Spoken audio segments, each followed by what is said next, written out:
Hi everyone. So it's week 6 and our assignment for today was to basically learn the history behind Hawaiian Creole English. I have never heard of this, and as I was reading Plantation Boy, it became quite clear that this was going to be somewhat of a struggle for me. So a little history behind the Hawaiian Creole English is it emerged on the sugar plantations back in the early 19th and 20th century. Fun little fact, the first sugar plantation in Hawaii was built in 1835. And so basically in the 19th century, indentured laborers from all over the place, like China, Portugal, Japan, Philippines, Korea, all of those Asian places, and they brought work to the plantations in Hawaii and were operated unfortunately by white North Americans. So they're basically slaves, in other words, working on the plantations. So basically this language came about when you blend all these different cultures and languages together. You create one general language for everybody to learn and communicate.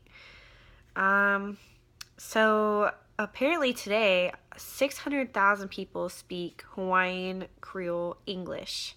That's pretty amazing. So the next thing was to tackle a certain aspect of this language. So basically vocabulary, sentence structure, punctuation, grammar, anything, and teach it. So I found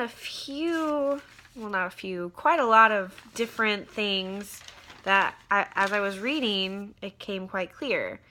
So in the Creole language, for sounds, it's a syllable timed rhythm. So the syllables are the same length in basically any sentence. Another one would be the word the is pronounced duh. An example of that would be the book stayed on top of the table, meaning the book is on top of the table. Another one I found, the sound after vowels are dropped. For example, the word better would be beta. So the R sound is dropped completely. For grammar, there's a couple things I found. To be is dropped. So the phrase to be is dropped when referring to inherent qualities. So for example, the baby is cute. In Hawaiian Creole English, it would actually be the baby cute.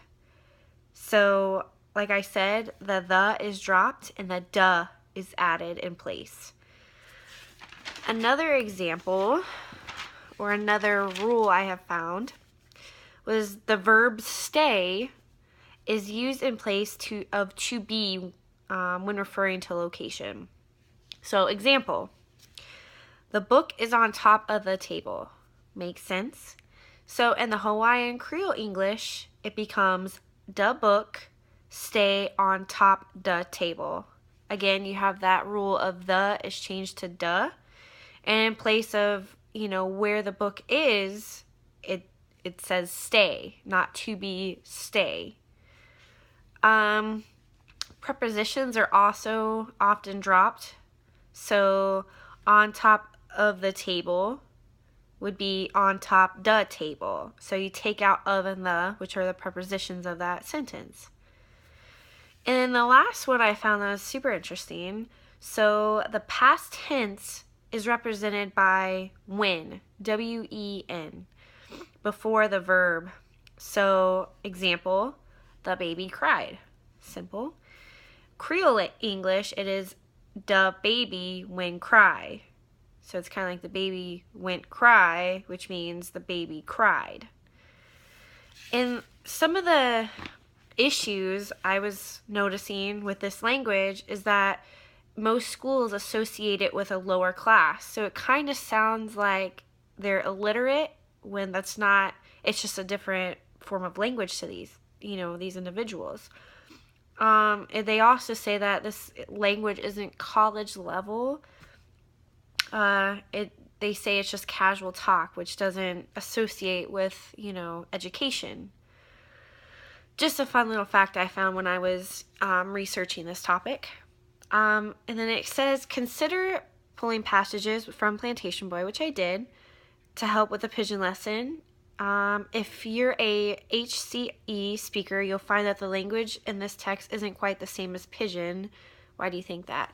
So I don't have a background in Pidgin or Creole talk, but I think in this aspect, Pidgin and Creole, again, it's associated with where it comes from, where, these families and individuals lived and what their background is. All languages are different, especially with the family you're raised in. All different aspects of this language is different. So that's probably where Pidgin and Creole differ, is their origin of this language. Thank you, and I hope you enjoyed.